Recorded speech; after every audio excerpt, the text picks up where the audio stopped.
Unacademy. Let's crack it.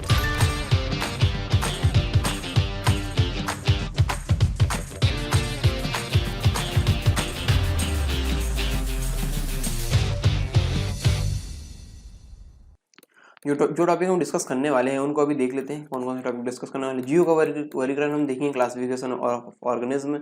इसके बाद हम जीव के वर्गीकरण के चरण हम देखेंगे, पहचान, नामकरण, पहचान, वर्ग विभाजन, नामकरण और वर्गीय अनुक्रम। और इसके बाद वर्गीकरण के उद्देश्य, ऑब्जेक्टिव ऑफ क्लासिफिकेशन हम यहाँ पर डिस्कस करेंगे, वर्गीकरण का इतिहास, हिस्ट्री ऑफ क्लासिफिकेशन।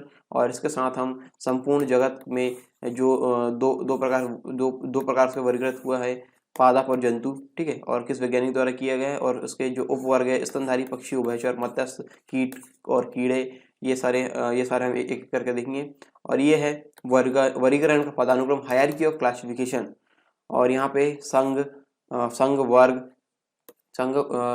यहाँ पे है विभाग, क्लास, वर्ग, गण, ऑर्डर, कुल, फैमिली, वंश, जीनस, जाति और स्पीसीज, ठीक है, जाति को स्पीसीज बोलेंगे इंग्लिश में। इस प्रकार का वर्गीकरण हम यहाँ पे देखेंगे। और इसके बाद हम लास्ट में देखेंगे यहाँ पे जीवों का वर्गीकरण, जीवों का वैज्ञानिक नामकरण यानी साइंटिफिक नोमेनक्लेचर ऑफ स्पीसीज, ये देखेंगे। और कुछ साधारण नाम तथा उनके वैज्ञानिक नाम देखेंगे, जो कि वैज्ञानिक पद्धति यानी जो द्विपद पद्धति है उसमें हम देखेंगे।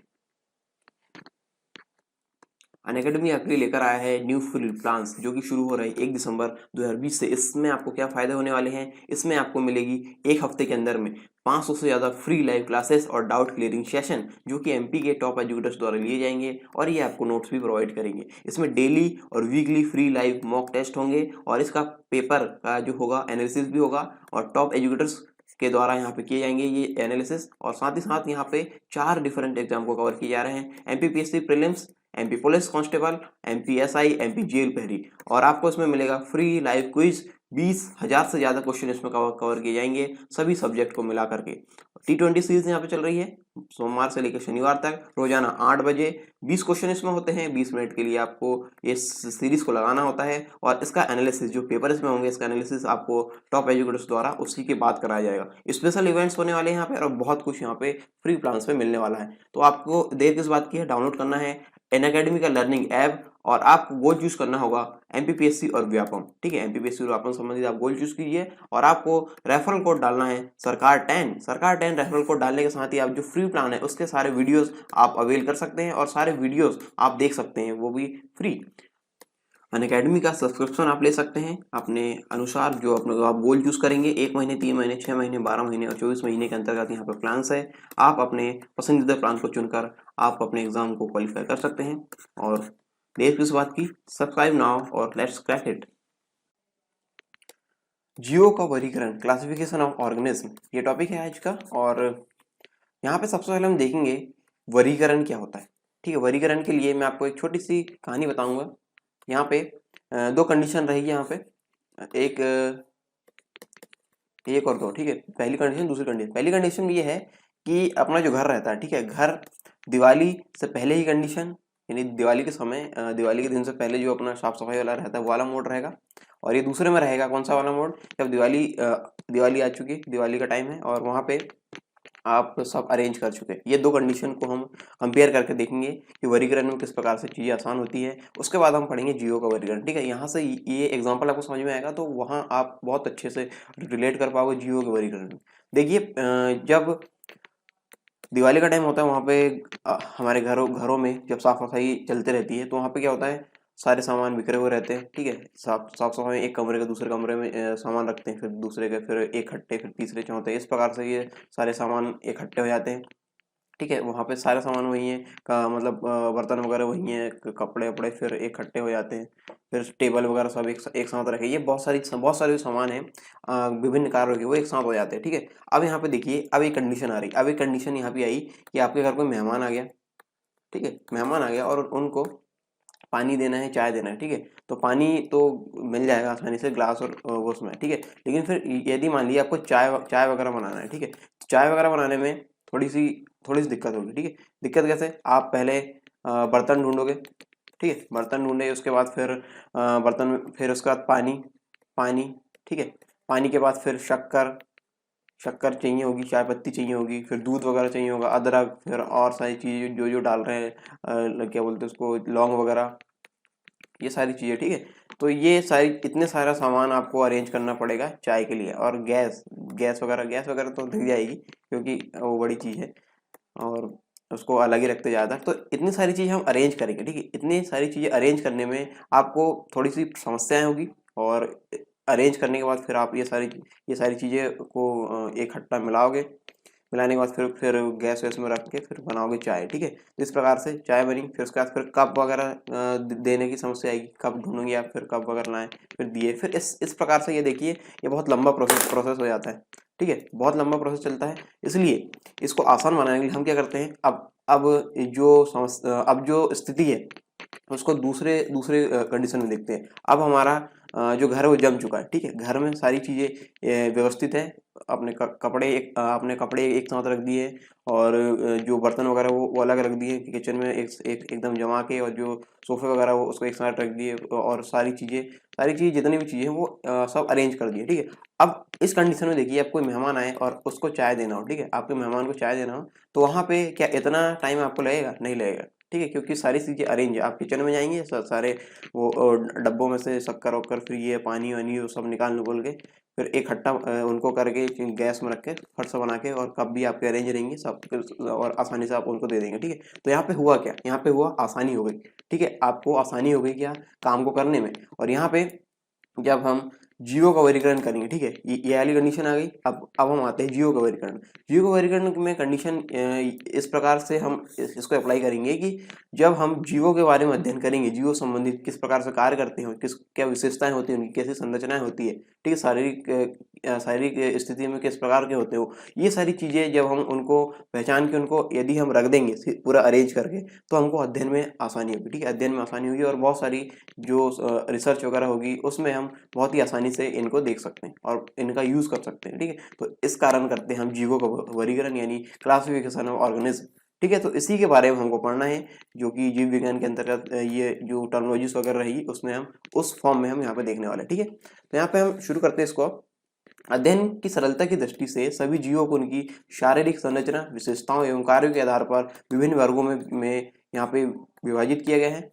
और जीव जगत के समन्वित एवं समुचित अध्ययन के लिए, किस प्रकार के अध्ययन के लिए? समन्वित और समुचित, ठीक है। बहुत ही आप ये समझ लीजिए व्यापक स्तर पर, ठीक है। इसके अध्ययन के लिए यह आवश्यक है कि समान गुणधर्म वाले जीवों को एक समान वर्ग में, ठीक है, समान गुणधर्म वाले जीवों को एक समान वर्ग में, तथा असमान गुणधर्म वाले जीवों को भिन्न भिन्न वर्गों में रखा जाता है, ठीक है। भिन्न भिन्न वर्गों में यहाँ पर रखा जाएगा, जिस जिस प्रकार के उनके गुण रहेंगे। जैसे कोई काम आ रहा है किसके? सफाई के, ठीक है। जो मैंने एग्जांपल दिया था उसमें, जो घर का एग्जांपल दिया था, वहाँ से रिलेट कीजिए, वहाँ से इसको संबंधित कीजिए। यहाँ पर देखिए सफाई वाले सामान एक साथ रख दिए, ठीक है। सफाई के जितने सामान एक साथ रख दिए, फिर यहाँ पे खाना बनाने के जितने सामान एक साथ रख दिए। तो इस प्रकार से उनके जो गुण हैं, किस काम में आ रहे हैं, उसके अनुसार उनको एक एक वर्ग में रखा जाता है, ठीक है। वैसे यहाँ पे हम जीवों के वर्गीकरण में यहाँ पे देखेंगे, ठीक है। तो जीवों के वर्गीकरण में समान वर्ग में उनको रखेंगे जिनके गुणधर्म समान रहेंगे, और जिन जीवों के गुणधर्म उनसे अलग रहेंगे, यानी उस कैटेगरी से, तो उनको दूसरे वर्ग में रख देंगे, ठीक है। इस प्रकार यहाँ पे वर्गीकरण होगा। जीवों के वर्गीकरण की है पद्धति वैज्ञानिक पद्धति वर्गीकी, यानी टैक्सोनॉमी अथवा वर्गीकरण विज्ञान सिस्टेमैटिक्स कहलाती है, ठीक है। ये जो इस प्रकार से जो वर्गीकरण होता है जीवों का, ठीक है, वैज्ञानिक पद्धति वर्गीकी, वैज्ञानिक रूप से जो वर्गीकरण होता है उसको बोलेंगे वर्गीकी या फिर टैक्सोनॉमी। और टैक्सोनॉमी फादर किसे कहते हैं? टैक्सोनॉमी फादर है कैरोलस लीनियस, ठीक है। ये बहुत ही महत्वपूर्ण वैज्ञानिक है, और इनके बारे में हम अभी आगे और ज़्यादा पढ़ने वाले, ठीक है। तो इन्हें कैरोलस लीनियस टैक्सोनॉमी के फादर कहलाते हैं, यानी इसके जनक कहलाते हैं। और कैरोलस लीनियस एक और चीज़ है, ये है मॉडर्न बॉटनी के भी ये फादर है, ठीक है, कैरोलस लीनियस। और यहाँ पे एक चीज़ और याद रखिए, बॉटनी के फादर कौन है? यानी वनस्पति विज्ञान के फादर है यहाँ पे अरस्तु के शिष्य। अरस्तु के शिष्य कौन थे? अरस्तु के शिष्य थे यहाँ पे ये थियोफ्रेस्टस, ठीक है। थियोफ्रेस्टस यहाँ पे अरस्तु के शिष्य थे। उनको कहा जाता है वनस्पति विज्ञान का जनक, ठीक है, यानी बॉटनी के जनक। और अरस्तु को किसका जनक कहा जाता है? अरस्तु को कहा जाता है जीव विज्ञान, ठीक है, जीव विज्ञान, और साथ ही साथ यहाँ पे जूलॉजी, जंतु विज्ञान, जूलॉजी के जनक भी कहा जाता है अरस्तु को, ठीक है। तो ये सारी चीज़ें हम लास्ट टॉपिक में पढ़ चुके हैं, तो मैं बस आपको रिवाइज करा रहा हूँ ताकि आप ये जो जनक है इससे जनक है इनके उससे कनेक्ट कर सकें, ठीक है। तो ये टैक्सोनॉमी के जनक है कैरोलस लिनियस, ये सारी चीज़ें हम देख चुके हैं और यहाँ पर रिवाइज भी कर चुके हैं। जीवों के वर्गीकरण की संपूर्ण प्रक्रिया, ये जो प्रक्रिया है आकृति विज्ञान यानी मॉर्फोलॉजी, शारीरिकी विज्ञान शारीरिकी यानी फिजियोलॉजी, पारिस्थितिकी इकोलॉजी और आनुवंशिकी जेनेटिक्स पर आधारित है। इन पे आधारित है, किन चार चीजों पर आधारित है यहाँ पे? आकृति विज्ञान, मॉर्फोलॉजी, शारीरिकी, पारिस्थितिकी और आनुवंशिकी, ठीक है। तो इन चार चीजों पे ये डिपेंड होती है टैक्सोनॉमी। जीवों को वर्गीकृत करने के लिए निम्न 4 चरण होते हैं। जीवों के वर्गीकरण के 4 चरण कौन से? पहला पहचान, पहले तो पहचान करेंगे, आइडेंटिफिकेशन करेंगे उसका कि ये कौन है, ठीक है, किस प्रकार से है वो करेंगे। फिर इसका वर्ग विभाजन करेंगे, क्लासिफिकेशन कर देंगे, नामकरण यानी नोमेनक्लेचर इसका कर देंगे। उसके बाद फिर वर्गीकी अनुक्रम, ठीक है। तो ये 4 चरण होते हैं, लेकिन जो आधुनिक जीव वैज्ञानिक है वो सिर्फ 3 को ही मानते हैं कि ये तीन इसके चरण है करके, ठीक है। 3 इसके आधार है किसका? वर्गीकरण का, पहचान, वर्ग विभाजन और नामकरण, आइडेंटिफिकेशन, क्लासिफिकेशन और नोमेनक्लेचर, ये 3 को मानते हैं, ठीक है। जो आधुनिक जीव वैज्ञानिक है जीवों की पहचान, वर्गीकरण और नामकरण को वर्गीय के आधार मानते हैं, टैक्सोनॉमी का आधार ही मानते हैं। पहचान, जीवों के नाम तथा उनके स्थान की पहचान करना, और वर्ग विज्ञान के अंतर्गत क्या होगा? जीवों को विभिन्न वर्गों में विभाजित करना। नामकरण, जीवों को सर्वमान्य वैज्ञानिक नाम देना। वर्गीय की पदानुक्रम, यह वर्गीकरण की व्यवस्था तथा क्रम को बनाता है, ठीक है। ये इस प्रकार से ये इनका डिस्क्राइब हुआ, ठीक है। अगला है वर्गीकरण के उद्देश्य। वर्गीकरण के उद्देश्य क्या होते हैं? Objective of classification, objectives of classification, जीवों के पहले से निर्धारित लक्षणों के आधार पर पहचान करना तथा उनका बंटवारा करना। क्या उद्देश्य है? जीवों के पहले से निर्धारित यानी जो उनके पास पहले से लक्षण है उस पर उन लक्षणों उन निर्धारित लक्षणों के आधार पर उनकी पहचान करना तथा उनका बंटवारा करना, ये इनका उद्देश्य है वर्गीकरण का। और दूसरा है समरूपता तथा संबंधों के आधार पर प्रजातियों को उचित वर्गों के आरोही क्रम में रखना। आरोही मतलब ascending order, ascending order, ascending मतलब छोटा बड़ा बड़ा बड़ा, इस प्रकार से, ठीक है, ऐसा इसको रखा जाता है। जीवों में विकास और परिवर्तनों को दिखाना, जीवों में किस प्रकार का विकास हुआ और क्या क्या चेंजेस उसमें आए हैं, क्या क्या परिवर्तन उसमें हुए हैं, ये दिखाने के लिए हम वर्गीकरण का यूज करते हैं, ठीक है। ये उनके उद्देश्य है, ऑब्जेक्टिव ऑफ क्लासिफिकेशन, ठीक है। अब देखते हैं हम वर्गीकरण का इतिहास, हिस्ट्री ऑफ क्लासिफिकेशन, इसका इतिहास क्या रहा है। प्राचीन काल से लेकर अब तक विभिन्न आधारों पर जीवों के वर्गीकरण का प्रयास किया गया है, ठीक है। अभी तक बहुत सारे वैज्ञानिकों ने इसका प्रयास किया है वर्गीकरण करने का। इसके प्रमुख उदाहरण यहाँ पे देख लेते हैं। पहले किया है ग्रीस के विद्वान हिप्पोक्रेट्स ने, हिप्पोक्रेट्स जो कि ग्रीस के थे, ठीक है, 460 से 370 ईसा पूर्व तक ये थे। और डेमोक्रेट्स ने जंतुओं के वर्गीकरण का प्रयास किया। किसका प्रयास किया? जंतु के वर्गीकरण का, ठीक है। किसने? हिप्पोक्रेट्स और डेमोक्रेट्स ने। दूसरा प्रयास यहाँ पर अरस्तु के द्वारा किया गया। अरस्तु बहुत ही महान वैज्ञानिक है और 384 से 322 ईसा पूर्व, ठीक है, ये इस समय तक ये थे। और इन्होंने जंतुओं के रहन सहन के ढंग, स्वभाव एवं शारीरिक आकार के आधार पर पक्षी, मछली, व्हेल, कीट आदि जंतु समूह का वर्णन किया। उन्होंने छोटे जंतु समूह को कॉलियोप्टेरा तथा डिप्टेरा नाम दिया। किसको कॉलियोप्टेरा और डिप्टेरा नाम दिया? छोटे जंतु समूहों को, ठीक है, छोटे जंतु समूह को कॉलियोप्टेरा और डिप्टेरा यहाँ पे नाम दिया। अरस्तु के शिष्य थियोफ्रास्टस या थियोफ्राइट्स इन्हें कहेंगे, इनका नाम 371 से 287 ईसा पूर्व में ये थे। और इन्होंने अपनी पुस्तक हिस्टोरिया प्लांटेनम में लगभग 480 प्रकार के पौधों को वर्गीकृत किया। इस महत्वपूर्ण योगदान के कारण थियोफ्रास्टस को वनस्पति विज्ञान का जनक कहा जाता है, फादर ऑफ बॉटनी, ठीक है। अगला प्रयास यहाँ पे प्लिनी द एल्डर ने किया। इन्होंने अपनी पुस्तक नेचुरालिस हिस्टोरिया में लगभग 1000 पादप प्रजातियों का वर्गीकरण किया। अगला है जो पांचवा जो प्रयास है जॉन रे द्वारा किया गया, जो 1627 से लेके 1705 ईस्वी तक किए थे। और प्रथम ऐसे प्रकृति विज्ञानी यानी नेचुरलिस्ट थे जिन्होंने जाति शब्द का प्रयोग किया। जाति शब्द का न सिर्फ प्रयोग किया बल्कि जाति और वंश में अंतर भी स्पष्ट किया। ये देखिए, जैसे हम अभी लिखते हैं ना, जो भी द्विनाम पद्धति, बाइनोमियल नोमेनक्लेचर, ठीक है, बाइनोमियल नोमेनक्लेचर जो है, जो द्विनाम पद्धति है, उसमें यही तो है। पहला हम लिखते हैं क्या, इसको दो भागों में लिखते हैं। पहला होता है जीनस यानी वंश, दूसरा होता है स्पीसीज, ठीक है। ये इस प्रकार से हम लिखते हैं, जैसे होमोसेपियंस, ठीक है, होमोसेपियंस जो रहता है, ठीक है। यहाँ पे देखिए, यहाँ पे होमो है, जीनस है, जीनस है, दूसरा है स्पीसीज। यहाँ पे वंश है, पहला वंश है और दूसरा है जाति। तो इस प्रकार जो विभेद है, ये किया किसने, प्रकृति विज्ञानी जॉन रे द्वारा किया गया। जो विभेद है, ये इस प्रकार की पद्धति नहीं, इसमें जो विभेद किए गए, यहाँ पे समझना, ये पद्धति इन्होंने नहीं दी है, ये इसमें जाति और वंश में विभेद है, वो इन्होंने स्पष्ट किया, ठीक है। उनकी पुस्तक हिस्टोरिया प्लांटेरम, यह पुस्तक थियोफ्रेस्टस की पुस्तक से अलग थी। हिस्टोरिया प्लांटेरम जो थियोफ्रेस्टस द्वारा जो लिखी गई किताब है, हिस्टोरिया प्लांटेरम, इससे ये अलग थी। इसमें 480 प्रकार के पौधों का वर्गीकरण यहाँ पे था, और यहाँ पे कुछ अलग ये है। और इसमें 18,000 से अधिक जंतुओं एवं पादपों का विवरण दिया गया है, 18,000 से अधिक। जॉन रे ने एक ऐसी तालिका या टेबल भी तैयार की जिसकी सहायता से विभिन्न लक्षणों के आधार पर जंतुओं का वर्गीकरण किया जा सकता है।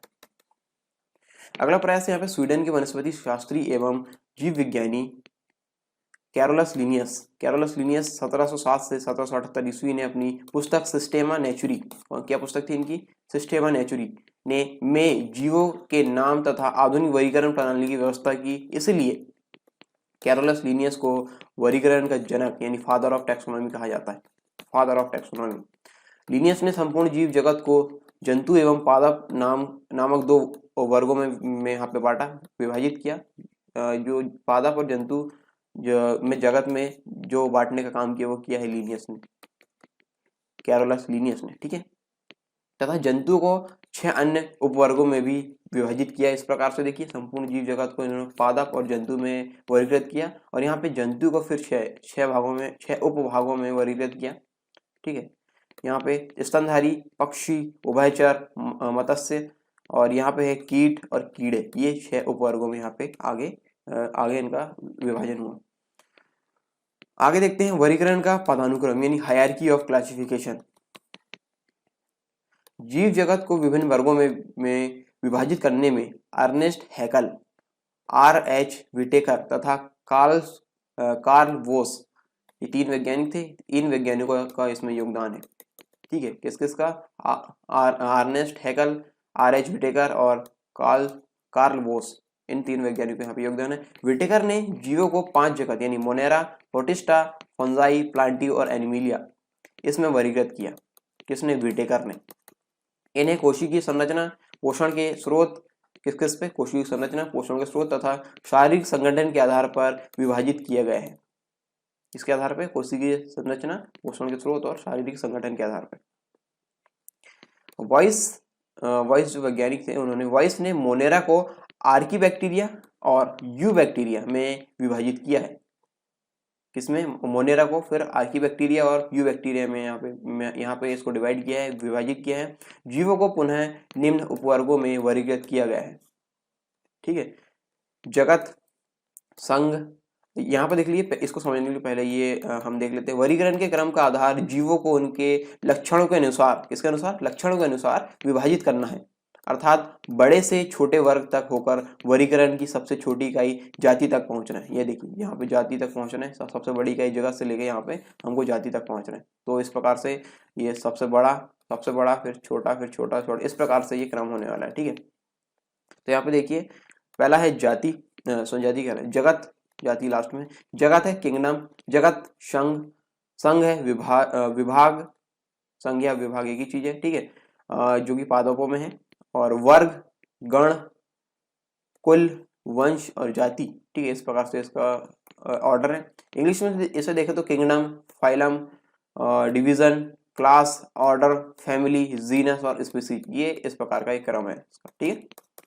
इसमें इसको वर्गीकृत किया गया है, और हम यहाँ पे एक एक करके सबके बारे में हम देखेंगे। संघ के बारे में बात करते हैं। जंतु जगत के विभाजन का प्रारंभिक स्तर है संघ। प्रत्येक संघ के प्राणियों की संरचना विशिष्ट होती है, जिसके कारण प्रत्येक संघ के प्राणी एक दूसरे से भिन्न होते हैं। सभी की संरचना अलग अलग होने के कारण ये एक दूसरे से भिन्न होते हैं। जंतु जगत के प्राणियों का विभाजन दो उपजगत में हुआ है। जो जंतु केवल एक कोशिका से निर्मित है उन्हें प्रोटोजोआ कहते हैं। ठीक है, जो जंतु जगत के प्राणियों को दो उप जगतों में वर्गीकरण हुआ है, उनमें से यदि देखें जो जंतु केवल एक कोशिका से निर्मित है उन्हें कहेंगे प्रोटोजोआ।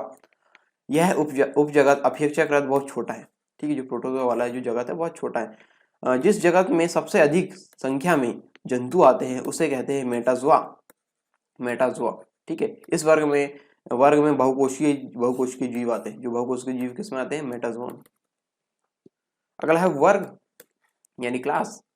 जंतुओं के उस समूह को वर्ग कहते हैं जिसका विभाजन स्थान, गण और संघ के मध्य होता है।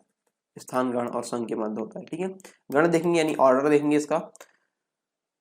एक समान संरचना तथा समान गुण वाले विभिन्न कुलों फैमिलीज के जंतुओं को जिस वर्ग में रखते हैं उसे गण कहते हैं।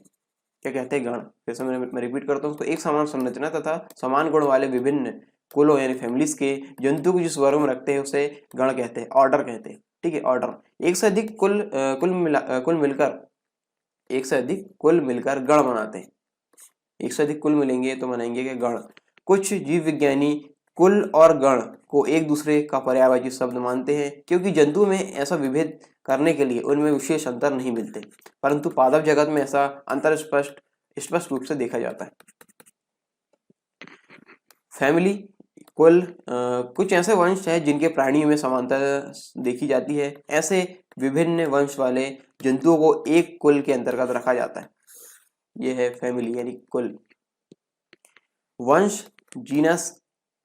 कुछ जातियां ऐसी है जिनकी आकारिकी में बहुत साम्यता यानी रिसेम्बलेंस है, पर बाह्य आकार में भिन्नता देखी जा सकती है। यानी जो आकारिकी है उनकी, जिस प्रकार से वो बने हुए, जिस प्रकार से उनका स्ट्रक्चर है, उनमें बहुत समानता होती है, यानी साम्यता तो है, लेकिन बाहर से यदि उसको देखें तो वो भिन्न आकार में उनका भिन्न होते हैं। ठीक है, भिन्न आकार के होते हैं। इस प्रकार की कई प्रजातियां हो सकती हैं जिनके बाह्य रूप में अंतर होने पर भी आकारिकी में समानता हो। ठीक, आकारिकी में समानता हो लेकिन बाह्य रूप से ये भिन्न दिखे। ऐसी भिन्न प्रजातियां एक वंश से दूसरे वंश में परिवर्तित हुई पाई जाती हैं। ठीक है, ऐसा इसलिए देखिए यहाँ पे कोई एक चीज है और ये दूसरी, ये दोनों पहले सेम प्रकार की है, लेकिन ये आगे बढ़ के मतलब इसका आकार चेंज हो गया और इसका भी आकार चेंज हो गया। तो यहाँ पे देखने को क्या मिलेगा कि बाहर से ये क्या है तो अलग दिखेंगे, लेकिन आकारिकी में यानी जिस प्रकार से उनकी टैक्सोनॉमी है, जिस प्रकार से बने हैं या जुड़े हुए हैं,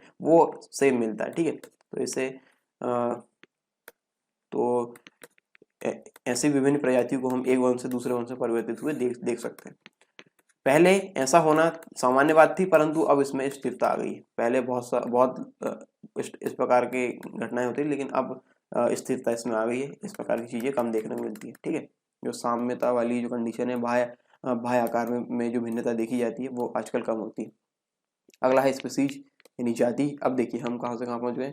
हम यहाँ वर्ग कर लिए, गण कर लिए, संघ, विभाग, वर्ग, गण, कुल, वंश। अब है जाति, स्पीसीज हम देखेंगे। जंतुओं का वर्गीकरण विभिन्न प्रकार के जंतुओं को पृथक करके प्रारंभ करते हैं। हम देखते हैं कि गाय समस्त संसार में प्राय एक सी होती है और वह घोड़े या भैंस से भिन्न होती है। वो गाय और घोड़े, भैंस तीनों अलग अलग है। ठीक है, अतः हम गाय को एक जाति में तथा घोड़े और भैंस को अलग अलग दूसरी जातियों में रखते हैं। कुछ जातियों की उपजातियां भी होती है। तो यहाँ पे मतलब इस प्रकार से होती है जो जाति है इनकी किस कैटेगरी में आती है वो हमने देखे। जीवों का वैज्ञानिक नामकरण हम देखते हैं, यानी साइंटिफिक नोमेनक्लेचर ऑफ स्पीसीज। जीवों के नामकरण की द्विनाम पद्धति। जीवों का नामकरण हम करते हैं द्विनाम पद्धति से। द्विनाम पद्धति, ठीक है, बाइनोमियल नोमेनक्लेचर। ठीक है, बाइनोमियल नोमेनक्लेचर से हम इसका नामकरण करते हैं। और ये पद्धति किसने प्रस्तुत की थी? ये पद्धति स्वीडन के जीव विज्ञानी कैरोलस लीनियस ने। ठीक है, द्विनाम नामकरण, बाइनोमियल नोमेनक्लेचर का तात्पर्य नामकरण के लिए दो पदों का प्रयोग करना। जैसे हम करेंगे यहाँ पे होमोसेपियंस, यहाँ पे देखिए होमोसेपियंस ये है। ठीक है, ये दो पद है, यहाँ पे दो पदों का हम प्रयोग किया। ठीक है, यहाँ पे नाम बताने के लिए द्विनाम पद्धति में। यहाँ पर रहता है, पहला रहता है जीनस, दूसरा रहता है स्पीसीज, दूसरा रहता है स्पीसीज, ठीक है। जीनस यानी वंश और दूसरा कहलाता है ये जाति। इसके अनुसार प्रत्येक जीव के नाम के दो भाग होते हैं। नाम के पहले भाग में वंश, जैसे कि हमने देखा ये होमो वंश है, तथा दूसरे भाग में जाति स्पीसीज का नाम होता है। अंग्रेजी में वंश के नाम का पहला अक्षर बड़े अक्षर कैपिटल लेटर्स से तथा जाति के नाम का पहला अक्षर छोटे लेटर यानी स्मॉल लेटर से यहाँ पर लिखा जाता है। यहाँ पे देखिए होमो सेपियंस, इसमें देखिए इसमें पहला लेटर यानी कैपिटल है, पहला फर्स्ट वाला वो है कैपिटल है और दूसरा है छोटा, ठीक है। जो जो जीनस है वो बड़ा, जो जीनस का पहला जो वर्ड है वो पहला लेटर है बड़े अक्षर में लिखा जाएगा और दूसरे यानी जाति का छोटे अक्षरों में, ठीक है। इस प्रकार से इसको लिखते हैं। और इसका एग्जांपल हमने देखे होमोसेपियंस और तथा आम का वैज्ञानिक नाम मैंगिफेरा इंडिका है। मैंगिफेरा यहाँ पे देखिए कैपिटल में है और ये इंडिका स्मॉल में, ठीक है। यहाँ पे एक चीज़ और रखिए, याद रखिए कि जब हम इसको प्रिंट में देखते हैं, ठीक है, प्रिंट वगैरह करते हैं तो उसमें जो इसका तरीका होता है लिखने का वो होता है इटैलिक में, इटैलिक, ठीक है, इटैलिक में होता है यहाँ पे। तो यहाँ पे देखिए इटैलिक में क्या होता है, जो शब्द रहते हैं सीधे उसको थोड़ा झुका देते हैं, ठीक है, इस तरफ झुकाते हैं, दाएं तरफ झुका देते हैं। तो यहाँ पे देखिए जब हम लिखेंगे तो इसमें लिखेंगे, एक मिनट इसको थोड़ा झुकाते हुए लिखूं, होमो या होमोसेपियंस,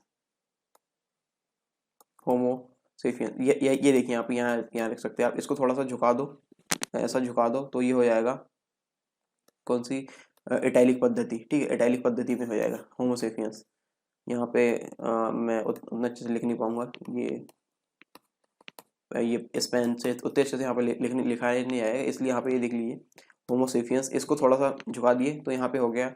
यहाँ पे इस प्रकार से प्रिंट में इस प्रकार से लिखा जाता है। और यदि हम हैंड रिटन लिख रहे हैं, हाथ से लिख रहे हैं, तो उसमें जैसे लिखा है होमोसेपियंस यहाँ पे लिखा, ठीक है, होमोसेपियंस ये लिखे हमने। इनमें दोनों में यहाँ पे क्या होगा, अंडरलाइन होगी, ठीक है, अंडरलाइन करेंगे। और ये जो पहला जो नियम है कि पहला यानी जीनस का जो पहला शब्द है, पहला लेटर है, वो उसको हम कैपिटल लिखेंगे, दूसरे का हम लिखेंगे स्मॉल, ये स्मॉल है, ठीक है, स्मॉल में।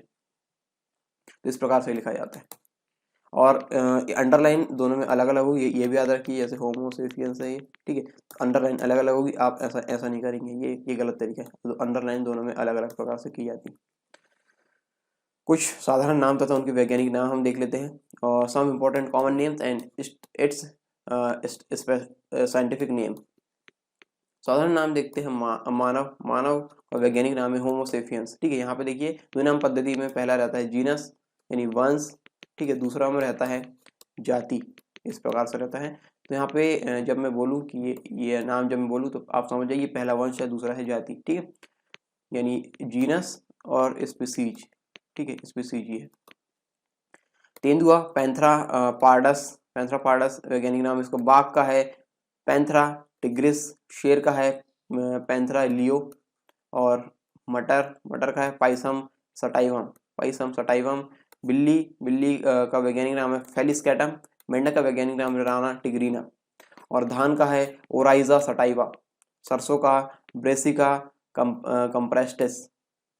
चने का है सिसर एरिएटिनम।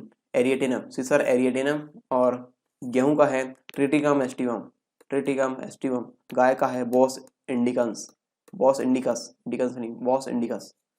इंडिकस।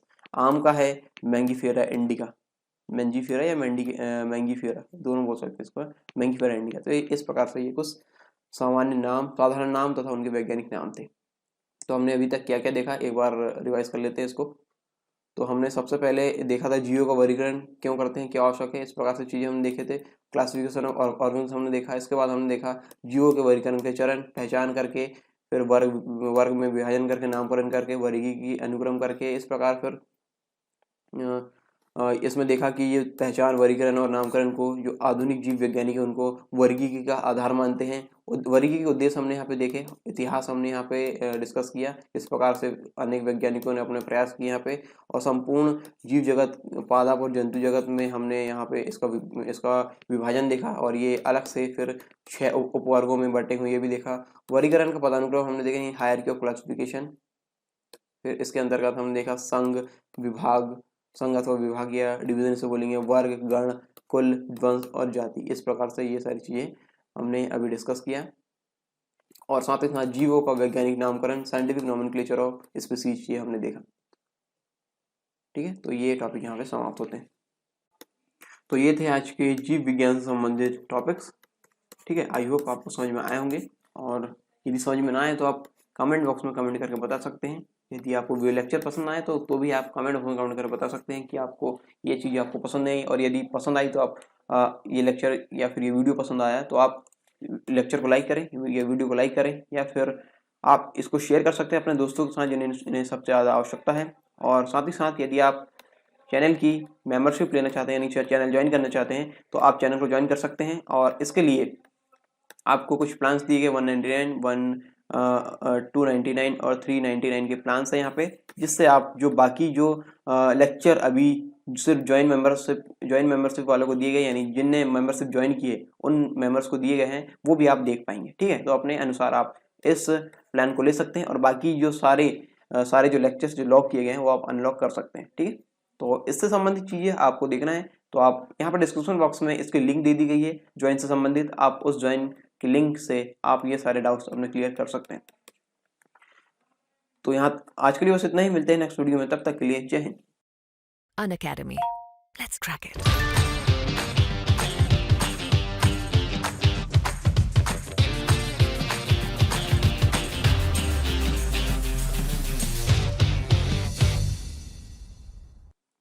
अनअकैडमी आपके लिए लेकर आया है न्यू फ्री प्लान्स, जो कि शुरू हो रहा है 1 दिसंबर 2020 से। इसमें आपको क्या फ़ायदे होने वाले हैं? इसमें आपको मिलेगी एक हफ्ते के अंदर में 500 से ज़्यादा फ्री लाइव क्लासेस और डाउट क्लियरिंग सेशन, जो कि एमपी के टॉप एजुकेटर्स द्वारा लिए जाएंगे, और ये आपको नोट्स भी प्रोवाइड करेंगे। इसमें डेली और weekly free live mock test होंगे, और इसका पेपर का जो होगा एनालिसिस भी होगा, और टॉप एजुकेटर्स के द्वारा यहाँ पे किए जाएंगे ये एनालिसिस। और साथ ही साथ यहाँ पे 4 डिफरेंट एग्जाम को कवर किए जा रहे हैं, MPPSC prelims, MP police constable, MPSI, MP jail पहरी। और आपको इसमें मिलेगा फ्री लाइव क्विज, 20,000 से ज़्यादा क्वेश्चन इसमें कवर किए जाएंगे सभी सब्जेक्ट को मिला करके। T20 सीरीज यहाँ पे चल रही है सोमवार से लेकर शनिवार तक, रोजाना 8 बजे 20 क्वेश्चन इसमें होते हैं। 20 मिनट के लिए आपको इस सीरीज को लगाना होता है, और इसका एनालिसिस जो पेपर इसमें होंगे, इसका एनालिसिस आपको टॉप एजुकेटर्स द्वारा उसी के बाद कराया जाएगा। स्पेशल इवेंट्स होने वाले हैं यहाँ पे, और बहुत कुछ यहाँ पे फ्री प्लान्स पे मिलने वाला है। तो आपको देर किस बात की है, डाउनलोड करना है अनअकैडमी का लर्निंग ऐप, और आपको गोल चूज करना होगा एमपीपीएससी और व्यापम। ठीक है, एमपीपीएससी और व्यापम संबंधित आप गोल चूज कीजिए, और आपको रेफरल कोड डालना है सरकार 10 रेफरल कोड डालने के साथ ही आप जो फ्री प्लान है उसके सारे वीडियोस आप अवेल कर सकते हैं, और सारे वीडियोस आप देख सकते हैं, वो भी फ्री। अनअकैडमी का सब्सक्रिप्शन आप ले सकते हैं अपने अनुसार, जो अपने आप गोल चूज करेंगे, 1 महीने, 3 महीने, 6 महीने, 12 महीने और 24 महीने के अंतर्गत यहाँ पे प्लान्स है। आप अपने पसंदीदा प्लान को चुनकर आप अपने एग्जाम को क्वालिफाई कर सकते हैं। और देर किस बात की, सब्सक्राइब नाउ और लेट्स क्रैक इट।